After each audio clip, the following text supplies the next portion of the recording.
नमस्कार मित्रों, आपका स्वागत है कान्हा क्वाइट 3 चैनल पर। आज हम भागवत गीता के प्रथम अध्याय का सार समझेंगे।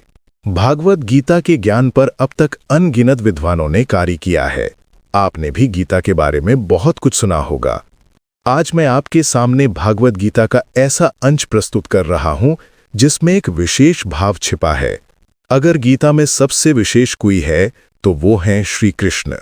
हम सभी केवल माध्यम है। मेरा प्रयास ये है कि आधुनिक समय में भी ये महान ग्रंथ हमें सही मार्ग दिखाए और हम गीता के संदेश को सरलता से समझ सकें और अपने जीवन में उतार सके। दुनिया में शायद ही कोई ऐसा धार्मिक ग्रंथ होगा जिस पर इतना लिखा और समझाया गया हो। गीता की विशेषता यही है कि समय के साथ इसकी महत्ता और भी बढ़ती जाती है। सरल भाषा में कहें तो भागवत गीता दुनिया के हर प्रश्न का उत्तर है। जीवन से जुड़ा ऐसा कोई प्रश्न, कोई संदेह, कोई भय, कोई चिंता, कोई मानसिक द्वंद्व, कोई आध्यात्मिक संकट, ऐसा कुछ भी नहीं है जिसका समाधान श्री कृष्ण ने गीता में ना बताया हो। भागवत गीता में कुल 18 अध्याय हैं और प्रत्येक अध्याय में वेदों और उपनिषदों का सार समाहित है। हर श्लोक का संदेश यही है कि स्वयं को अर्जुन मानिए, क्योंकि अर्जुन के मन में उठने वाले हर प्रश्न, हर संदेह, हर पीड़ा वैसी ही है जैसी आज हर इंसान के मन में उठती हैं। और श्री कृष्ण वही उत्तर बताते हैं जो आज भी हमारे जीवन की हर समस्या का समाधान बन सकते हैं। कृष्ण को केवल अर्जुन का सारथी मत मानिए, उन्हें अपने जीवन का मार्गदर्शक और सारथी मानिए। यदि हम उनके बताए मार्ग का पालन करें तो जीवन की हर कठिनाई सरल हो सकती है।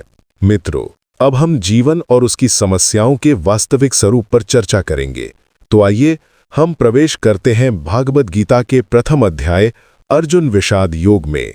प्लाउंट अर्जुन विषाद योग। आरंभ। पहला अध्याय धृतराष्ट्र के प्रश्नों से प्रारंभ होता है। धृतराष्ट्र पूछता है कि धर्म भूमि कुरुक्षेत्र में युद्ध के लिए एकत्र हुए मेरे पुत्र और पांडवों के पुत्र क्या कर रहे हैं। धृतराष्ट्र अंधा था, लेकिन केवल आंखों से अंधा था, मन और बुद्धि से नहीं। उसे पता था कि वो धर्म के पक्ष में नहीं खड़ा है, क्योंकि धर्म वही है जहां श्री कृष्ण है। उसने शांति के स्थान पर युद्ध को चुना और वो जानता था कि इस युद्ध को जीतना आसान नहीं होगा। हम भी जब जीवन में कुछ गलत करते हैं तो जानते हैं कि परिणाम अच्छे नहीं आएंगे। उसी भय और आशंका से धृतराष्ट्र भी जल रहा था। प्लाउंड संजय का वर्णन। संजय को दिव्य दृष्टि प्राप्त थी, इसलिए वो युद्ध भूमि से दूर होते हुए भी सब देख पा रहा था। वो धृतराष्ट्र से कहता है, पांडवों की सेना को युद्ध व्यवस्था में सुसज्जित खड़ा देखकर दुर्योधन गुरु द्रोणाचार्य के पास जाता है और उनसे आग्रहपूर्ण स्वर में कहता है, हे आचार्य, ये विशाल सेना पांडवों की है और इसे आपके ही शिष्य द्रुपद के पुत्र धृष्टद्युम्न ने रचा है। सेना की ये संरचना ऐसी है कि उसमें प्रवेश करना असंभव है और जो प्रवेश कर ले उसके लिए बाहर निकलना लगभग असंभव है। मित्रों, जैसे हम जीवन में कठिन परिस्थितियों या शत्रुओं को देखकर मन में घबराहट और असमंजस महसूस करते हैं, ठीक वैसा ही दृश्य युद्ध भूमि में दुर्योधन के सामने था। जब हम किसी बड़ी समस्या या शत्रु के सामने खड़े होते हैं तो वो हमें अत्यंत विशाल और भयावह प्रतीत होता है। मन में डर उठता है कि यदि हम उस समस्या में उतर गए तो क्या हम वापस बाहर निकल पाएंगे, क्या हम विजय प्राप्त कर पाएंगे। ठीक इसी प्रकार के विचारों से दुर्योधन भी गुजर रहा था। इसके बाद दुर्योधन पांडवों की सेना के महान योद्धाओं के नाम गिनाना प्रारंभ करता है। दुर्योधन कहता है, हे आचार्य, यहां पर बड़े बड़े धनुर्धर योद्धा उपस्थित हैं जो युद्ध में भीम और अर्जुन के समान पराक्रमी हैं। वीर विराट, महारथी राजा द्रुपद, तेजस्वी दृष्टकेतु, बलशाली चेकितान, शक्तिशाली काशी नरेश, मनुष्य में श्रेष्ठ महाबली मन्यु, पराक्रमी पुरुजीत, वीर कुंती भोज तथा अद्वितीय सौभद्र यानी अभिमन्यु और द्रौपदी के 5 पुत्र, ये सभी महारथी हैं।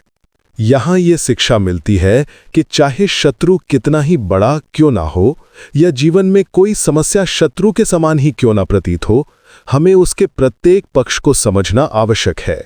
समस्या के हर भाग को जानना ही समाधान का पहला चरण है। दुर्योधन आगे कहता है, हे ब्राह्मण, आपने पांडवों की सेना के श्रेष्ठ योद्धाओं को देखा, अब अपनी ओर के मुख्य योद्धाओं को भी पहचानिए। दुर्योधन इस प्रकार गुरु द्रोणाचार्य को संकेत देता है कि शत्रु को समझने के बाद अपनी शक्ति और अपनी सेना की क्षमता जानना भी अनिवार्य है। जीवन में भी किसी चुनौती को समझने के बाद हमें यह भी जानना चाहिए कि हमारे पास कौन कौन सी शक्तियां हैं, हमारी सामर्थ्य क्या है, किन समर्थ लोगों, गुणों, साहस और परिश्रम के सहारे हम उस चुनौती को पार कर सकते हैं। दुर्योधन आगे अपने पक्ष के योद्धाओं के नाम कहता है। द्रोणाचार्य, पितामह भीष्म, कर्ण, संग्राम विजय कृपाचार्य, बलशाली अश्वत्थामा, विकर्ण और सोमदत्त का पुत्र, ये सभी महापराक्रमी योद्धा हमारी सेना में मौजूद हैं। दुर्योधन दोनों सेनाओं की शक्ति और वीरों की तुलना करता हुआ युद्ध के लिए मनोवैज्ञानिक रूप से तैयारी कर रहा है, रूप से स्वयं को तैयार कर रहा है। किसी भी चुनौती को जीतने के लिए उसे हर कोण से समझना आवश्यक है, क्योंकि आश्चर्य, अनजान भय और भ्रम मनुष्य को परास्त कर देते हैं। दुर्योधन गर्व से भरकर कहता है, मेरे लिए प्राण देने को तत्पर योद्धाओं की कमी नहीं है। ये सभी योद्धा विविध प्रकार के अस्त्र शस्त्रों से सुसज्जित हैं और युद्ध कौशल में अत्यंत निपुण हैं।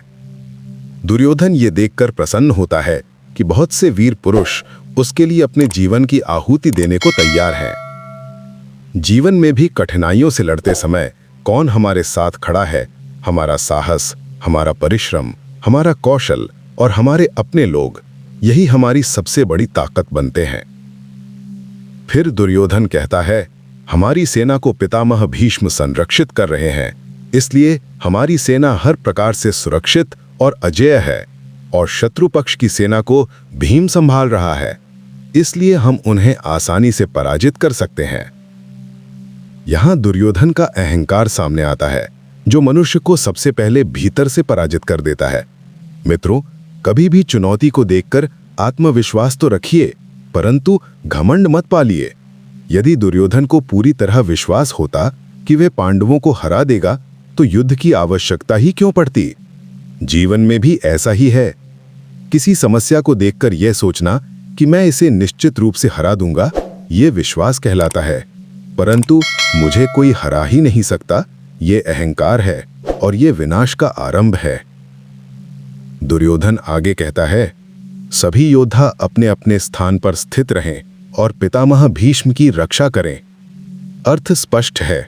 जिस प्रकार दुर्योधन के लिए पितामह भीष्म युद्ध का सबसे महत्वपूर्ण आधार थे, उसी प्रकार जीवन के युद्ध में भी जो हमारा सबसे मूल्यवान आधार है, सबसे बड़ी शक्ति है, सबसे आवश्यक तत्व है, उसकी रक्षा करना अनिवार्य होता है।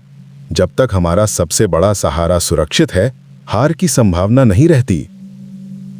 इसके बाद संजय वर्णन करता है, जो ही दुर्योधन ने पितामह भीष्म के संरक्षण की बात कही, कौरवों में सबसे प्राचीन और तेजस्वी योद्धा भीष्म पितामह सिंह के समान गर्जना करते हुए अपने विशाल शंख का नाद करते हैं।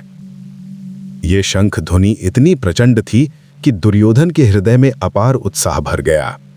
युद्ध में विजय के लिए सबसे पहले वातावरण को अपने पक्ष में बनाना पड़ता है, एक ऐसा वातावरण जिसमें मन को यह विश्वास हो कि हम विजय के योग्य हैं। यही कार्य पितामह भीष्म ने किया और हम सबको जीवन युद्ध में भी ऐसा ही करना चाहिए। भीष्म पितामह के शंख बजाते ही नगाड़ों, रणभेरियों और अन्य युद्ध वाद्य यंत्रों की ध्वनियों ने चारों दिशाओं को कंपा दिया। ये ध्वनि संगीत नहीं थी, ये भयावह, विनाशक और युद्ध की उद्घोषणा थी। युद्ध कभी मनोरंजन नहीं होता। युद्ध का निर्णय जब लिया जाता है तो उसके साथ आने वाले प्रत्येक परिणाम को स्वीकार करना पड़ता है। जीवन की चुनौती भी युद्ध जैसी होती है। उसके साथ उसके अपने कठिन परिवेश आते हैं और हमें उसी अनुसार स्वयं को तैयार करना पड़ता है। अब पांडवों की सेना की ओर से शंख ध्वनि की प्रति उद्घोषणा होती है। श्वेत घोड़ों से युक्त दिव्य रथ पर विराजमान श्री कृष्ण और अर्जुन अपने अपने दिव्य शंख बजाते हैं। युद्ध की तैयारी एक पक्ष नहीं करता, दोनों पक्ष करते हैं। दोनों पक्ष अपनी सेना में विश्वास भरते हैं और साहस को जागृत करते हैं। इसी प्रकार आज के समय में जब हम जीवन के किसी संघर्ष की तैयारी करते हैं, तो शंख ध्वनि का स्वरूप वो कार्य होता है जो हमें आत्मविश्वास और प्रेरणा प्रदान करे, चाहे वो ईश्वर का स्मरण हो, माता पिता का आशीर्वाद हो, संगीत हो, ध्यान हो, जप हो या कोई संकल्प। मन को प्रेरणा देना आवश्यक है, यही हमारा शंख होता है। श्री कृष्ण के शंख का नाम पांचजन्य है, अर्जुन के शंख का नाम देवदत्त और भयंकर पराक्रमी भीम जो महान कर्मों के धनी थे, उन्होंने अपने विराट शंख पौंड्र को ध्वनित किया। युद्ध में प्रत्येक योद्धा की अपनी प्रेरणा होती है। हर व्यक्ति की प्रेरणा का स्वर भिन्न होता है, परंतु प्रेरणा होनी ही चाहिए। इसके बाद शंखनाद करते हैं काशीराज श्रेष्ठ, धनुर्धर, महारथी शिखंडी, धृष्टद्युम्न, अपराजित राजा विराट, सत्यकी, राजा द्रुपद, द्रौपदी के पांचों पुत्र और महाबाहु अभिमन्यु। संजय राजा धृतराष्ट्र से कहता है कि हे राजन, सभी ने अपने अपने शंख अलग अलग ध्वनियों में बजाए और प्रत्येक योद्धा अपनी तैयारी की घोषणा कर रहा था। ये दृश्य दर्शाता है सच्चा योद्धा वही है जो युद्ध से पीछे नहीं हटता, संग्राम के लिए सदैव तैयार रहता है। चाहे युद्ध हो, चुनौती हो, संघर्ष हो, परंतु हमेशा तत्पर रहना ही वीरता है। इसके पश्चात इन सब शंख ध्वनियों का संयुक्त स्वर धरा और आकाश को हिला देता है। कौरवों के हृदय भय से कांप उठते हैं, क्योंकि पांडवों की ओर से उभरा हुआ ये स्वरों का सागर अजेय साहस और अपराजेय विश्वास से भरा हुआ था। युद्धारंभ होने से पहले जैसे कोई सेना अपनी शक्ति दिखाकर शत्रु को भयभीत करती है, ठीक वही दृश्य यहां भी था। संजय कहता है कि उस भयानक शब्द से आकाश और पृथ्वी दोनों गूंज उठे। ऐसा प्रतीत हो रहा था मानो हृदय भी कांप जाए। जब अपनी सेना गर्जना करती है तो शत्रु के मन में भी भय उत्पन्न होता है। ये गर्जना ऐसी होनी चाहिए कि सामने वाला सोचने लगे, किससे युद्ध जा रहा हूं। हमारी कौशलता, सामर्थ्य और प्रतिभा ऐसी होनी चाहिए कि शत्रु के मन में पहले ही भय उत्पन्न हो जाए। इसी समय धृतराष्ट्र के पुत्रों के विशाल सेना के सामने अर्जुन खड़े हैं। तब ऋषिकेश श्री कृष्ण को अर्जुन कहते हैं, अच्युत, मेरे रथ को दोनों सेनाओं के बीच में ले चलो। अच्युत का अर्थ है जो कभी विचलित ना हो, जो नष्ट ना किया जा सके, जो अपने धर्म से कभी ना हटे। ये नाम श्री कृष्ण का भी है और अर्जुन के मन में उनकी यही छवि थी। अर्जुन ने श्री कृष्ण को सारथी इसलिए चुना था क्योंकि वो जानते थे जहां भगवान है वहां धर्म है, और जहां धर्म है वहां पराजय असंभव है। युद्ध जीवन की भांति है। किसी भी संघर्ष की वास्तविक स्थिति को समझने के लिए उसके मध्य में खड़े होना आवश्यक है। अर्जुन कहते हैं, हे कृष्ण, जब तक मैं युद्ध भूमि में खड़े विपक्ष के उन योद्धाओं को निकट से भली भांति देख ना लूं जिनसे मुझे इस धर्मयुद्ध में युद्ध करना है, तब तक रथ यहीं रोकिए। हमारे लिए भी यही शिक्षा है। निर्णय तभी लेना चाहिए जब हम अपने संघर्ष, समस्या और विरोधी दोनों पक्षों को पूरी तरह समझ लें। अर्जुन आगे कहते हैं, हे कृष्ण, मैं देखना चाहता हूं कि किन किन राजाओं ने अधर्म के पक्ष में खड़े होकर दुर्योधन का साथ देने के लिए यहां आगमन किया है। क्योंकि शत्रु सदैव सही हो यह आवश्यक नहीं। कभी कभी शत्रु छल और प्रपंच से हमें युद्ध में उलझाने का प्रयास भी कर सकता है, जैसा महाभारत में हुआ। इसलिए युद्ध केवल तब करना चाहिए जब शत्रु को भली भांति परख लिया गया हो। संजय आगे वर्णन करता है, जैसे ही अर्जुन ने कहा, श्री कृष्ण ने रथ को दोनों सेनाओं के मध्य लाकर भीष्म पितामह और गुरु द्रोणाचार्य के सम्मुख रोक दिया और कहा, हे पार्थ, देखो ये कौरव जो युद्ध के लिए एकत्र हुए हैं। यहां अर्जुन को पार्थ कहकर पुकारा गया। पार्थ अर्थात पृथा पुत्र, कुंती के पुत्र। ये वही अर्जुन था जो कुछ ही क्षण बाद संदेह और मोह में पड़ने वाला था। पार्थ हम सब भी हो सकते हैं। जब हम जीवन के किसी मोड़ पर मोह, दर्द और नैराश्य से घिर जाते हैं, और जब ऐसा होता है तब भी श्री कृष्ण दूर नहीं होते। वे बस हमारी प्रतीक्षा करते हैं कि हम उनका आह्वान करें। अर्जुन देखते हैं दोनों सेनाओं के मध्य उनके सम्मुख खड़े हैं चाचा, ताऊ, दादा, परदादा, गुरु, भाई, पुत्र, भतीजे, पोते, मित्र, ससुर और अनगिनत संबंधी। महाभारत को धर्मयुद्ध इसलिए कहा गया क्योंकि ये युद्ध धर्म और अधर्म के बीच था। पर युद्ध भूमि में खड़ी सेना के दोनों ओर एक ही परिवार के सदस्य विभाजित हो चुके थे। प्रत्येक को ये निर्णय करना पड़ा था कि वो किसका साथ चुने, दुर्योधन का या अर्जुन का, अधर्म का या धर्म का? अर्जुन सभी को देख रहे थे और उनका हृदय बिखरने लगा था। अर्जुन के मन में विचारों का तूफान उमड़ रहा था। वो सोच रहे थे, मैंने अपना संपूर्ण जीवन पांडु पुत्रों और धृतराष्ट्र के पुत्रों के साथ ही बिताया है। ये सभी मेरे ही संबंधी हैं। ये परिवार एक था, पर आज दो भागों में बंट गया है। दोनों ओर अपने ही लोग खड़े हैं, परंतु युद्ध के नियमों के अनुसार एक पक्ष शत्रु बन गया है। जहां कभी प्रेम, अपनापन और स्नेह था, आज वही लोग युद्ध भूमि में शत्रु के रूप में खड़े थे। ये विचार आते ही अर्जुन का हृदय डगमगा उठा। अपने स्वजनों को सामने देखकर अर्जुन की आत्मा करुणा से भर उठी। यहीं से अर्जुन के भीतर के संघर्ष की शुरुआत होती है, वही संघर्ष जिसके समाधान के लिए संपूर्ण भगवद गीता श्री कृष्ण द्वारा कही गई। अर्जुन ने दुख से भरी कंपित वाणी में कहा, हे कृष्ण, अपने ही कुटुंबियों को युद्ध के लिए उत्सुक खड़ा देखकर मेरे शरीर की शक्ति जैसे नष्ट होती जा रही है। हाथ पांव शिथिल हो रहे हैं, मुंह सूख रहा है और पूरे शरीर का रोम रोम कांप रहा है। युद्ध की बात करना सरल है, पर युद्ध लड़ना अत्यंत कठिन है। ये अवस्था केवल अर्जुन की नहीं है। जीवन में जब हम किसी कठिन परीक्षा, संघर्ष या बड़े निर्णय के सामने खड़े होते हैं, तब लगभग हर मनुष्य अर्जुन जैसा ही हो जाता है। अर्जुन आगे कहते हैं, हे कृष्ण, मेरा गांडीव धनुष हाथ से गिर रहा है, त्वचा जल रही है, मन विचलित हो रहा है। मैं युद्ध करने योग्य नहीं रह गया हूं। मुझे सब दिशाएं विपरीत दिखाई दे रही हैं। मैं अपने ही लोगों को मारकर कोई कल्याण नहीं देखता। ये वही अर्जुन थे जिन्हें संसार का सबसे महान धनुर्धर कहा जाता था, परंतु आज उनका मन भय और मोह से ग्रस्त था। जब भय बढ़ता है तो बलवान भी निर्बल प्रतीत होता है। अर्जुन कहते हैं, हे कृष्ण, मुझे विजय नहीं चाहिए, न राज्य चाहिए, न सुख चाहिए। हे गोविंद, जिस राज्य और सुख को पाने के लिए अपने ही लोगों का वध करना पड़े, ऐसे राज्य का क्या लाभ और ऐसे जीवन का क्या मूल्य? भय और मोह से घिरे अर्जुन सब कुछ त्याग देने को तैयार हो गए थे। न विजय की इच्छा, न राज सुख की चाह, न वैभव की लालसा। उनके मन में केवल एक पीड़ा की, स्वजन वध। वो आगे कहते हैं, जिस सुख, जिस शांति, जिस वैभव के लिए हम जीवन भर प्रयास करते हैं, वो सब अपने प्रियजनों के लिए होता है।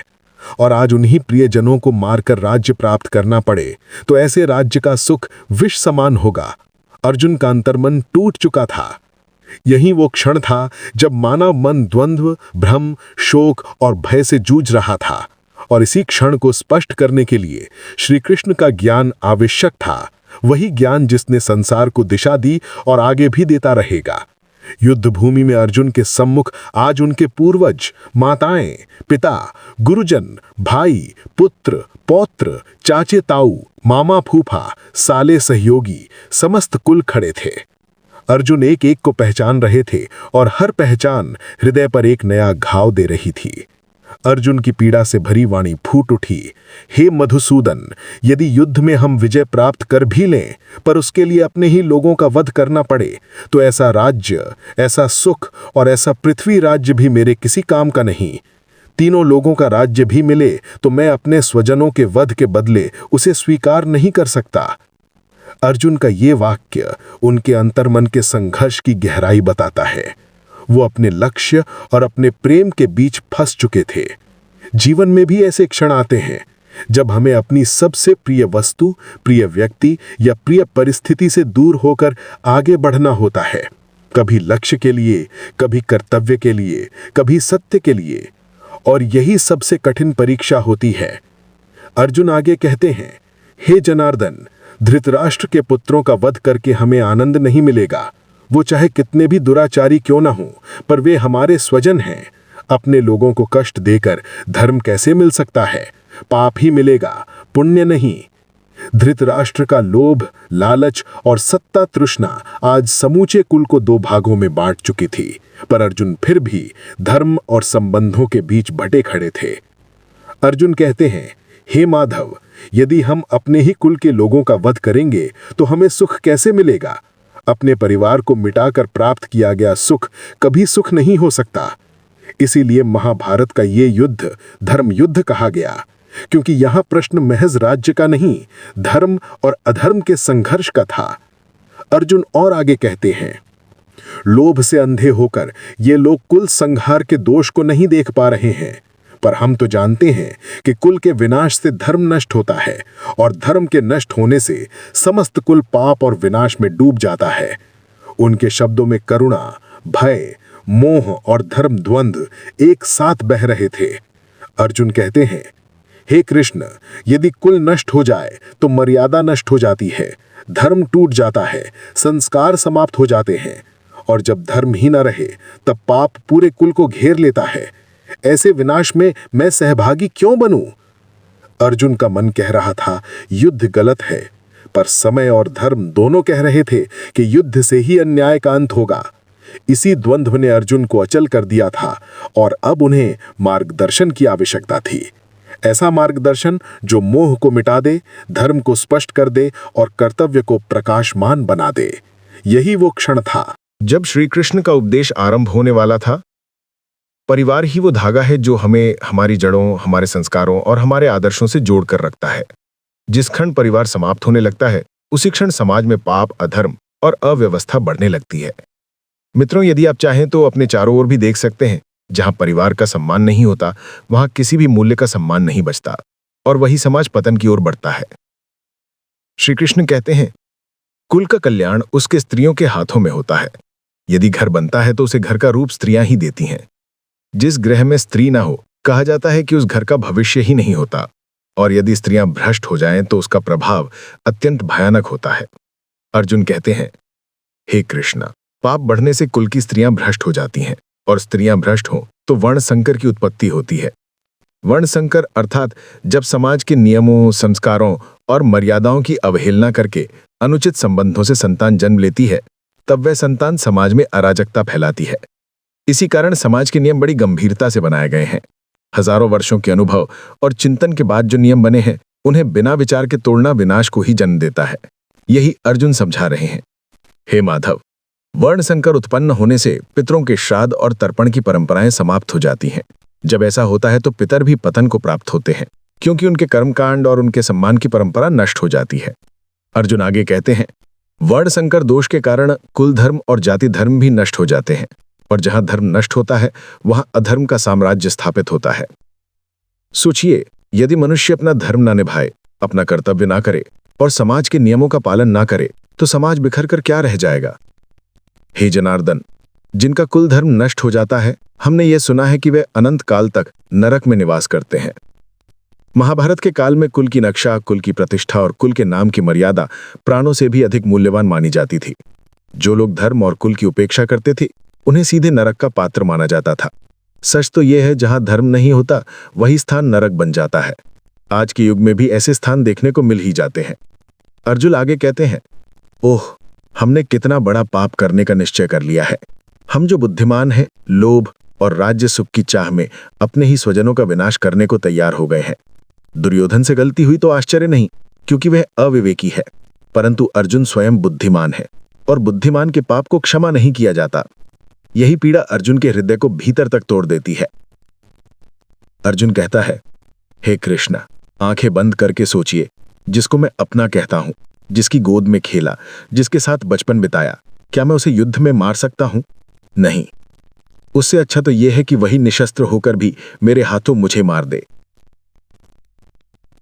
अर्जुन कहता है, यदि धृतराष्ट्र के पुत्र चाहे वे निशस्त्र ही क्यों ना हो, युद्ध में मेरे हाथों मुझे मार डालें, तो वह मृत्यु भी मेरे लिए अधिक कल्याणकारी होगी। ये कहकर अर्जुन ने अपना धनुष और बाण युद्धरथ पर रख दिए और निराश होकर वहीं बैठ गया। महाभारत के भीषण युद्ध में धृतराष्ट्र के लिए जो व्यक्ति सबसे बड़ा सहायक और साक्षी था, वो था संजय। दिव्य दृष्टि प्राप्त होने के कारण वह युद्ध भूमि में घटित प्रत्येक दृश्य को स्पष्ट रूप से देख रहा था, और वही दृश्य वह धृतराष्ट्र को सुनाता था। संजय ने कहा, हे महाराज धृतराष्ट्र। अर्जुन, जिसका मन शोक से अत्यंत विचलित हो चुका था, अपने धनुष और बाणों को त्याग कर रथ के पिछले भाग में बैठ गया। उसके हृदय पर करुणा, मोह और असमंजस का ऐसा प्रभाव पड़ा कि वह युद्ध करने की शक्ति और इच्छा दोनों खो बैठा। इस प्रकार भगवद गीता के प्रथम अध्याय अर्जुन विषाद योग की समाप्ति होती है। इस अध्याय में अर्जुन के हृदय का शोक, मानसिक संघर्ष, मोह और भ्रम अत्यंत स्पष्ट रूप से दिखाई देता है। यह वह अवस्था है जहां मनुष्य सही और गलत के मध्य फंस जाता है। धर्म दिखता है परंतु मोह उसके मार्ग में खड़ा हो जाता है। यही स्थिति अर्जुन की थी। अब आगे द्वितीय अध्याय में श्री कृष्ण अर्जुन के सभी प्रश्नों, संदेहों और चिंताओं का उत्तर देंगे। इस अध्याय में श्री कृष्ण आत्मा, धर्म, कर्तव्य और जीवन के परम सत्य का ऐसा गहन उपदेश देंगे जो युगों युगों तक मानवता को दिशा देता रहेगा। यदि आपके हृदय में श्री कृष्ण की वाणी ने श्रद्धा, प्रेरणा और भक्ति उत्पन्न की हो तो बस मन ही मन भूलिए। जय श्री राधे कृष्णा।